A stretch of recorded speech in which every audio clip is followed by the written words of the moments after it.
So I bought this Swage block from my friend Chris over at Mount Phillip Metalworks. He's a great guy. He knows pretty much everything there is to know about blacksmithing tools and just tools in general. I'm going to link his Instagram and his YouTube below, so make sure you guys go check him out. Huge shout out to Chris. He brought this thing all the way up from Maryland for me.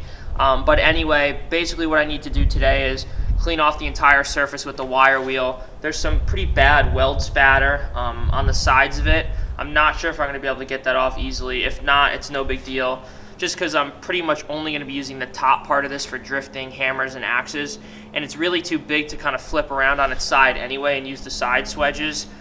So I'm not too worried about that, but if I can get it off, I'll try.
guys, so it's been a couple days since I last built the stand for this thing, and I wanted to give it a few days to test it out and let you guys know what I really think about it.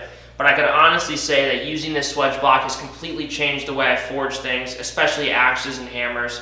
It's made it so much easier to drift things out. I have all these big flat spaces to use, almost like an anvil. And I'm actually kind of happy that the entire Swage block isn't filled up with these pass-through holes, because I have these nice big flat areas to work with. I can lay tools down on them. It's really nice and it's really efficient for me since it's right next to the hydraulic press. And I don't have to turn around to the anvil as much. But I actually find myself using this Swage block a whole lot more than I use the anvil when I'm doing production runs of axes or hammers. It's huge, like I said. It's got all this nice surface area to use. And even though it's 520 pounds, and with this stand it's probably over 600 pounds, it actually still moves a little bit on the floor. So I'm probably going to end up bolting it down with some anchor bolts. The stand has worked out pretty well. There's nothing really wrong with that. I built it out of some pretty heavy stuff. So I'm not going to be expecting any problems with that. It fits it perfectly. It does actually block, the angle blocks some of these pass-through holes a little bit, but that's alright. I don't use these ones that much, and I'm not going to be using a drift that's exactly the diameter of this pass-through hole, because it's pretty big, so I don't expect any problems with that. I would definitely recommend getting a Swage block. I think it's going to be pretty hard to find one this size, since I think ones this big are pretty rare, but I would definitely recommend getting one. And if you can't find an old one, make sure you guys check out Cliff Dufton and Zach from ZH Fab. They're making water jet cut Swage blocks. They're really nice. They're not quite as big as this, but they're really nice. They're really clean, and I think they work great. A lot of people have been using them and they really like them, so I would definitely recommend go checking out them if you're interested in the Swage block.